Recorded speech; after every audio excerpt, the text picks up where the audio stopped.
Everybody day na due achem no mienu da tiefo nyina so mase sa muti onyame asem awie bremu ti mo amom television so na mweti nyina no nenso ensama ya bosumini ya kan wasem false prophet and false teachers won sama ya yeka ebe bia obi ani na wa wankasa kra so nse onim se we false no afi nyame asem bia wani na fi wasa kira wadwen de nyame pen no se nipa besa kira wadwen na yebetra Yesu yamompa erade pa yede wase se na no pay so bakasa kire wiase nyina na obia bakwa bako a wo ma Yesu mu na yaba yabre nyina wadome mu yara waso tie Yesu di mu amen amen bidin di Solomon akwasibuachi nianoma yamba boayin ema pense mu no sofo ataboatin ana opija ne sa no sofo sai kwabna ana sofo kwatin boa nianoma makwaba yeah. Nti ebo so in live for TVGH benyan live on Facebook. Nti mo a ya mutie na mu follow no. Mo da na ne so. De na ye ka wasem no a ye Jude. Nwuma no a ya e ba ko pe no. Eno na ye ka wasem Juda kanitwia. Nti no ene na ye pese mu na ene de ye ka wasem no aye judgment a ya e homa lying prophet and lying teachers. Di for trofo ene a cheche for trofo. Bibrenim se o nyankopɔ de o do ntino nyade a bibie nsi ntino nyame asem bibie wani am ohu se di kanfo bi wo a de to wo no na wo so a ya wo so awie bremu ni ne wo nam a wo yesa ne ma no so ohu se nyame nyade a oyi nipa mu na yade a satetefo ni nyan a wo so benya nti anuanom mo man tumi kana yenko bida ho no yen kan chapter 1 no a say 1 chapter verse 5 no to 8 na fe Asaka 11 and 14 no. Etrasa mase asoden so akatua ho nhweso. Na mepese me kan mo a mahunu ye preko dada se Awurade gye oman no free Misraim asase so no. Akire yi no osai wona wonyini no. Na abofo a wankra won panini na emomugya won ankasa tenabea no. Odeda homa akyekyere won. Akra won esum kabimu amadakase no temu. Sodom ni Gomorrah ni nkura deda ho a woye se yenum ede wo homa adwamammo na okodi hunamfoforo akire no enya katua deda ho se da ogya ho se na ho sara nso na yenum so ya da sofo a ogu huna ho fi na wote tumidi atua na woka animonyamfo ho nsembone verse 11 no osi wonue efise wafa kan kwan so na faso nti wode wo ho akosa Belia na ada asemu na wayira kora atuatie mu yenu aye mu do adidie mu nkekaye one mu ridi onfrade woye na won ho woye mununkuma nsuo enimu a eframa twetwe chinchini enua so a haya pro a eniaba na ewu mprenu a ne hina tutuo epo asoroche a ehuru a epu wankasa wani wuoguo nsroma a chinchini a wode sum kabikabi asie ama won daa yenimu na hinokwe nso a oto Adam sonso no hye nkom de to wo se hwe Awurade ene na hotefo empempem reba abebu won an wo nyina atan na obu wo mu amumuyofo nyina atan won amumuyode a woye nyina ene won nsem a eden a ne boyefo amumuyofo no kaditi ano no nyina ho yenimu ye anwinwifo anwenafo a ya odi wankasa wakono achi na wano ka nkokosem na mfaso nti odefe nipa amen efaso nti odefe nipa na akokosem omka akokosem so na nyame hira me na nyame ma me sei na nyame sei na masida sei na moka sei na sa na man so akokosem nti no sofata de okamo na ya so den ho akatua ho ahweso dan say aso den we aso den we nyame mu a wo se bebre no nim sei nyakopon de ofane bo nto nitem na nyame de we odo ntinya de nyame betimakum yei but hey said what kind of hey or ye fi Bible no mato atwena na say e ka Bible no because we say omo anye ni na me yiza for no free Egypt no omo anye ni nyina nyame sewo and abofo so a ya oman krom tena bia wo soro ho no Bible say nyame de da homa kyekere wo wo de wasie amatemu amadakase no so de Gomorrah o de jabe sewo no wa breso omo nti no o de suiri esewo mo so ina sane ma ya okaka wasem nyina ne chese o mai sanfoni bia na amehu se wie bremu ye ne so entie nyame a ne sa na mabiti matu ya na so mabiti matu ya because Bible no say e no kure nti no kure ye say nyame asem ma ye hu say titefo no eye bone no wanyere wanfa nche wo wo fe Exodus 40 kura say Moses ka chi Israel for say munyeku so na busifu amu wo mu bi omo kura nyame ku condemn wo nsu yiri be fa wo after that no kura Israel for so ye funso no nyame so ayere wanfa nche wo so I didn't want to because nyame wo na sem no ye adwuma nti ye bo atodi for ne enchechire for no atro for no chi wo say ye wo ye bia no we ne wonya so akatua nti so ba sesa eso sesa because atemoni say Yesu nsem say John 5:22 no wo say atemoni ye dey wo nyame mu atemoni na atemoni am oba no nti ye tu enwamfo say wa to say suban no okotu mu ni nchechire wo dan obi boni ye say o ka mutimi ka boni no na wo dey atro de obedi enti wafu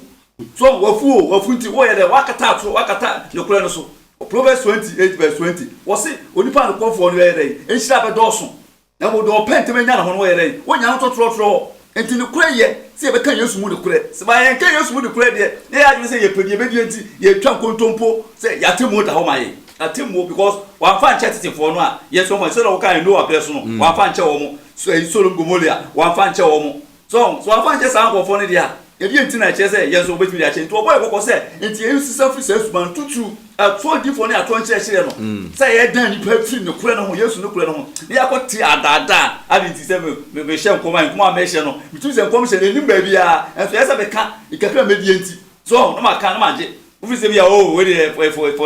enja fi enja bi besi because abofo ko wa fa nche wo mo o che chire wo mo do mo go e kan temu da so e no bu sem kura University 20% wo so obon sam da fo no no ne atro di fo no o nyabe no megu sofu oja ya nyame fa nche wo mo oja tare e software ya edere enti bo e ka sa me fa se be graphic bi o nyame asem software enye graphic o ya dey esi pe e dey tire owo ewo o ka megu sem Hebrew chapter 9:27 wo se twase ni pe wu pe uwe chine dey atemu ho nti esi ya software say esi ya say the software tai kan what kind verse 16 a o se yenim ye anwinwifo awenanefo a odi wan kasa wakon nachi so na wano ka akonkusem na mfaso nti wo de fere felipa o mo ka akonkusem o so mo ya awenane se jata ya ti se otim se na ni abro opa na ma wie na gbogbo ti se na fe wo ti se de o ye nyina akonkusem a ya wo kan ne o se mfaso nti o mo de fere felipa nti isi ha no sofo sei sade nyina faso nti no dia de pa ne bitimi dia tue nuanomfo omo a ya omo ya okot na the same time so omo tunton nsuo ne oil ne disane mani ade no e bitimi dia tuonfo mi se ebu ho a na koma pressure obetimi hu nyame ne kro bebre ho a omo nim bebre onso a che se onua bi ye bi no akoye bi ahom so for say dia na be ka che sankofo yi because nyame pese omo nyina obi asachara I say dia be kan ya de ba ko pe I say ok Yakopon de hia no ne nasam say nasam o kan e be de ye be fa ne pepepe enti sankofo no de omo nim de ne omo nyansa enti mun sachara madwene na mun fa Yesu Kristo de asam because de wo ye biara wo be de wo betwa so de aba o ka se Peter 3:7 o se oso ni asase o we Yakopon de nasam na de akora na wo de asia ma nipa mubu ye se da na enti obi a wodi body bi ade nyame de be de atwa ye oja enti nyamo sachara tira be se de nyansa o mba sachara madwene ma de o ma fa Yesu asem pa no o se even say obi a fa Yesu asem a ono wa yesi jata de oye bi anya papa enti de nyame on say o ka Jeremia enti o se masemiti masem de nyame hwehwa ye ba ko pe Yesu asem si de be bo bra de be ye adwuma de Yesu aka na ye se ye ne sa de Yesu aka wa anya ne sa Onyakopo jaye de chow isa na nyame ye no because oka Romans 2:9-11 o se enimonyam ene asumdue beba madipa o mutie Nyakopo ansem ena ohaw ene no me ene ahometie beba o mo antie Yesu Kristo ye de asem te no ma ye mienu pe enti o mo beto o mo ye ba ko pe o mo befa Yesu asem pepepe o mo de abobra Yesu aka no se de Paul ka se manfre Nyakopo ye de asem no o kan pepepe sa ko fo no benya enimonyam ni nhira And I almost saw Makoti, woman, Yansa, Omakaku, some, and for swing that Denipa said, you almost for Bayama, so Batokai, Obesifi, Yamia said, or Matrakone, when you made a cha, Numuda, according to Revelation 21, verse 8, you know, a gen down or the bed, Omni Avere, Ebecum, the Abomco say, the Oye Obecha Swaba, Revelation 22, verse 8, say, Mary Bantam, me crack. Oh, Nami Kumpotun for years in a castle. Zimmy Cramaketria, maybe even only Biara, should be my head. The Oyano 1 hour away your home, not down, or that down. It's not getting a sister. I was in that way, Sylvia. Don't pay the Ogono. None of it. See, and the mom went that Denny Pano. No, the Muga, no one can tell me. No, Bishop, Bebre doking what you on say, oh, I may enjoy you say, walk was in a unya 40 years and I day. The party we are now there 4 years, 5 years away enjoy and work, so we'll be there than we will. All die be die. Oh, they say no, Name on Chiaka Sabri Muana because they bring him so at the Mudan. Oh, it is at the Mudan on your mind, dear, Zen with your freedom. Because we bring if you say, why it's an image and stuff as what you say. And the island and your miss way deans are. Oh, on your coupon for 18. Good. But that's the other Juba. And I make us a head, won't try as I see in Yahoto, unless somebody is good.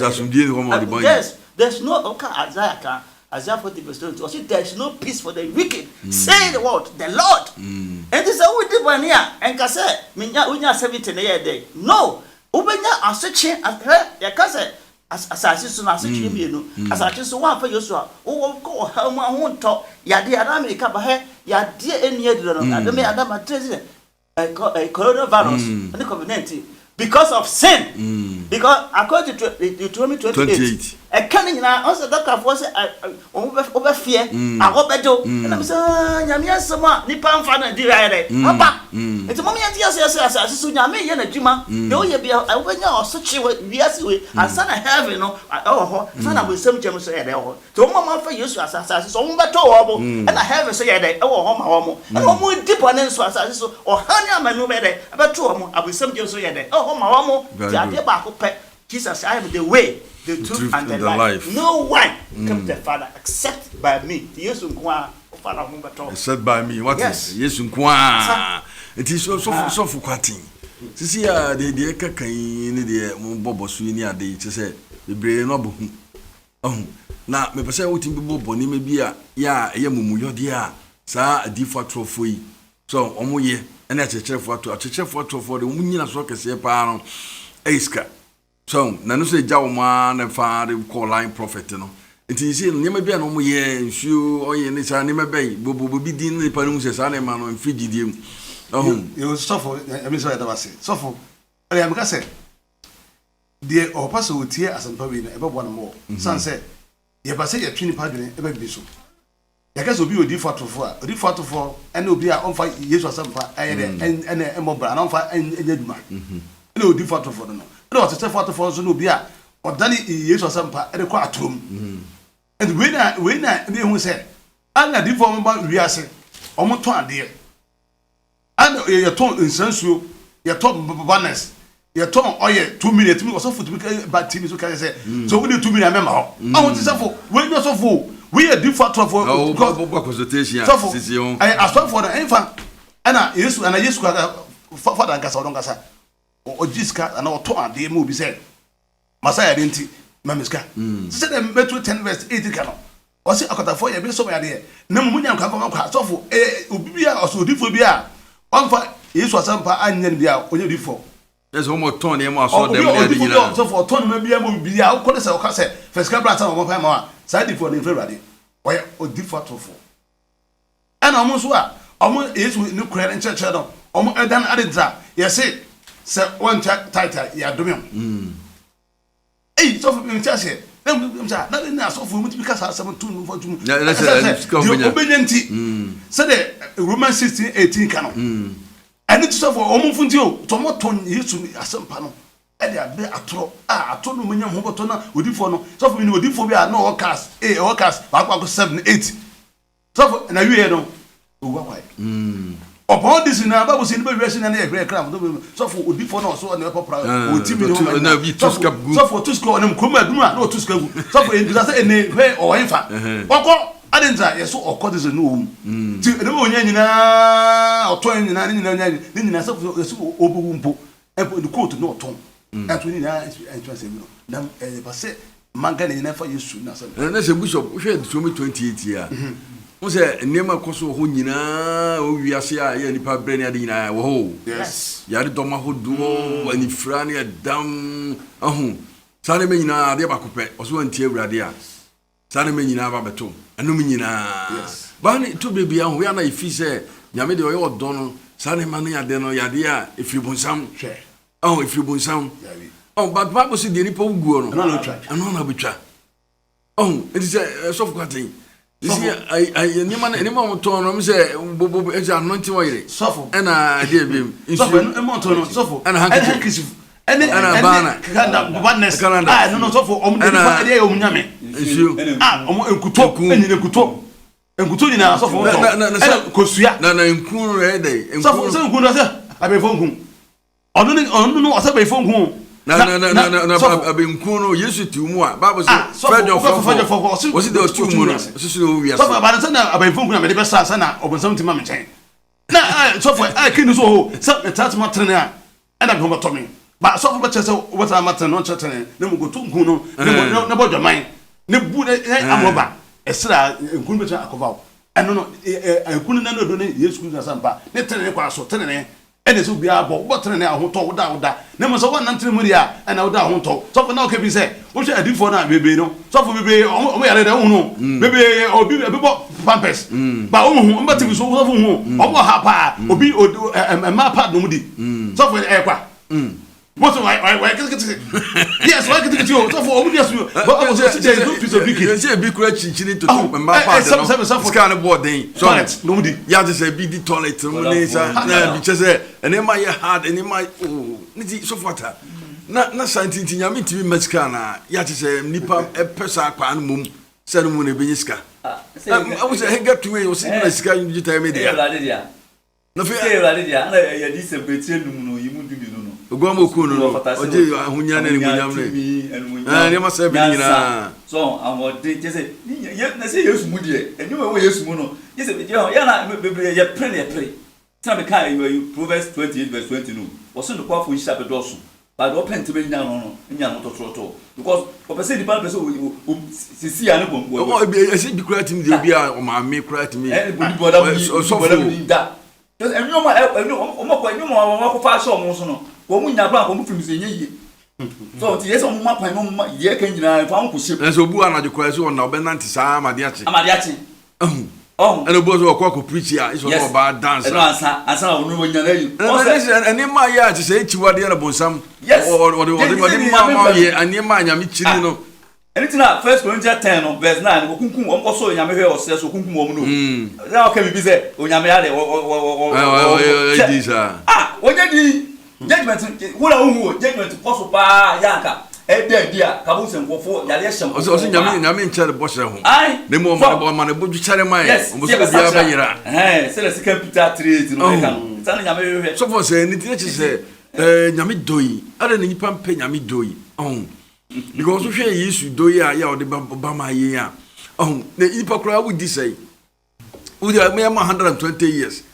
ana baby akọ so everlasting na 120 years kura so ni mu nyame a na se wo fasa akwa no so anye se bia benya yedie ho beto wo bre asa no se wusu so a asa akoda ho yere mu alenti na nipa nya dwe sachara wasane me ho bishop the Bible say don't tell us so when sande oba say obewia okum na wayede wasay na Yesu ba se di pabeja enkwa enyamro so on de ekoso gina efro bonsam ene nipa ye de ye ho ama ho ti na ekoso no do pese o ho beto a ti na me Yesu enkoa na beti mama ahoto beti mama asmedwe beti mama ho ato se de ye kan bibia ni bibia o ade ba ko pe enti se wiase da ho no whatever you are one for Yesu abra bo be se ho nto Yesu o se penfo se yenkoti enam enye nam No, yes, wunya ya. Wunya na ntwinama. Enye gya na ade be no a. Wa na betu a ndwi na ntwinama no. Said ye wunya na ntwinama odi gya na sa na brabo no life no. Yesu nka mo a obesai. Obesai. That's right. Enti on di ye enti na ade be ni bibia. Enti ade ba ko pe. Ene hia. Oh, what Yesu ka chere Matthew Luke 10 verse 42. O si ade ba ko pe. O ti ho ya be do. O si ade ba ko pe. Enti ade ba ko pe ehia ye Yesu. Se obeti Yesu asam na de bobobra na me de buso enti esi no omu fa sa di for atrofo omu sore so ne de ka woni ade no so for kwatin fa no kwenu mu ni mu nti ana because say mu kire okwa bi ni mu bi okwa ba bia na che se ska ma me panyi o ska kura no owie na iso to ano nti wo yire to ankechefu ni ade na sikasa ska obafa ka kura de akofie na aye de na afa kutina ba bi na osu ana osa no kone chano kan say oh mami adan ana oso say sika ho nyina asa na opeska mana de fa kako enti mi pese bi ni wasa kwa say ala ni nipa no sa na me nyina nipa na ni mu ana say ni am da so fa so two ways okay was that for say so sit ni dia me ni ma eyira so ebi so nim ne ana so for no e de na da e mu odin e to ma dwiri mu en so nim ne nim Yesu nim ne so for e din do me say ye wo TV so no what to wo kopa wo discuss baba gotum oh wo for dey we have so be no before you can say obi for dey 20 so we 2 billion and we suffer e say so e be so aka say bia o pantes so e bia ekoko ampa say bia ekoko ampa e dey say o kato say for change down ko brazil here so for me say dey be here and also so for my pantes so kala the blue oh before di o hu me sama catch me so for dey we can say nipa ensua bible no ene betu aboa me ntwe hu adifo atrofo ne adifo atete atrofo no bible ni nsua ye ye nka se nsua san se won nsua de a omo de nada mu de da betu afiri tu asaba no ti ye to wa nka sa we ye professor wo nsua de no so so for ade wo Yesu nim de a be de so betu nada se fiska e bia odifo no otimi de obeyire edware odware obeyire we odifo obeyire no odware no amuyo kese so for me de so enti ese futu kese se members obi me na ho na Yesu ba to bia for Yesu de ka nkwa we ni futu man do ho Ghana se obi am for Yesu Kristo na Yesu ho na fa na no kwa na kwa no obi ko so obi ko Yesu nkwa to Yesu nkwa na ye ka fu ba o se hu ne kra no a ne kra no mo ya de hye Yesu na kan yo o se you shall know the truth and the truth shall set you free and this one ne kra no a that we saw that so yakoa so na so for say ye di wi mu se mo se om be yira se de kora awasase mu paye na mimo mu ana the same time so se kan so nyame dome no ana biele so emfaso nti so odi balamachi mo dada no ya je se odi emfaso nti e di sankofu yi omofu se mo yensu a ya je se bibianim from mahuye ya sum kabi aduru ma wo so nti no me be se sa no me ba sankofu yi o kaga krasa che obi o se no me ya e bankofu so nyina ya de ba ko pe o mo nyina fa kwambone so o mo afa Yesu ade akwaso nti enu e kaboma no me ya ba o so de kan say no me ba o so say o mo afa Yesu ade akwaso mo mo de mo num de o mo nyansa e na ye de nante ye enti na ha ne amanu ye de e ba o so sa na e me ye pe ye so no obiara wa fa Yesu akwaso sa no me no a e ba sa ko for so nyina no e bi be ye de e be go because God the 32 verse 30 now say me na me kum me na me pra me na me say me na me ya de nyina enti wiase we timi nyina kuto Yakobon enti Onyakopon de oye adepa na obehira no is adepa nyina so obedi Yesu adi ade Yesu asema bobra na sa na wonya nhira very good yemre wiase biem ye tam no ayemre enti so ata sisi ya Yesu ni wiase yenyi de Yesu be you know very good some got it what you say so Yesu say na 1 Peter 2:4 o si Yesu ye ba nche so bo nkom no si ni papa no ni papa no ene nyame so afa ya ne boy den sa quotation we de pa enti ani ntine ni pa so enyi nyame nya adwene na ye mfa de nyame afa o si ni papa o ba ene nyame so afa ne boy den enti adofo amutie de kan ade wie nyina na se ade nyame afa ne boy den ene Jesus Christ so ɛyɛ simple nti adom no ɛyɛ ade ɛyɛ ntɔn nyame de ama yɛ kwa nyame dɔyɛ na ɔde yesu ama yɛ nti wokɔ nsɔre bi ne sɛ kɔtɔ obira kɔfɔ obira ne ade a saa ne ɛsɔre nya sɔre wate wo sika nti ɛna wɔyɛ dɛ wɔka saa ne ma kyerɛ wo nti mu nyina mu nya no mmra moba mekado a yɛwɔ hɔnom moba deɛ yi no ana kyɛkyɛ baabo yesu asɛm ko a yɛnyɛ obi asika ɔyɛ meka sɛ ko batua tight ho ahoan ne ade baabo so sɛ yɛ dwuma ne di ɔyɛ dwuma na fa bɔ bra nyame bɔ simple so fisa adom ne yɛntɔn nti no ɛnɛ no mommra ɔwɔ 9 o'clock ɛbɔ 11 ne apɔn mekado plaza yɛ aka ne na yɛ kama plaza hɔ ane wɔ ɔne hyɛ mu nyinaa nti nyame adoma yɛmbrɛ na yɛbɛn wan mo a mpɛ sɛ mode homa yesu no ka bi di m'akyi kasa awurade yesu mahu sɛ nkwa no ɔkwan metie wo na mabɔ mo brɛ nyina wɔ mu ɛwɔ yesu din mu amen simple nyame agye wo ɔde bɔ no nyinaa kyɛw wate deɛ aka ma sɛ yesu nsɛm bɛhu na de abɔ bra kristo som yɛ so simple tiatiefoɔ nyame adoma na suke bɛba na yɛbɛkasa fa kristofoɔ a yɛawɔ sɛ motra dom no mu ama nyame boa yɛ mɛtumi pem kwani mu wate wade nhyira mu nyinaa sɔfoɔ yɛdam ase nyame mama mo bi am ye bi am kwaso na adwuma nyina so ntumpom saa adwuma ko yi awurade da wase so akasa kyerɛ yɛn nhyira no awurade ɛwɔ yesu din mu nti amen Ghana ani wiase mo mo tie nyina yɛde nyame gya mo ame adma nesuk batie nka bio bye bye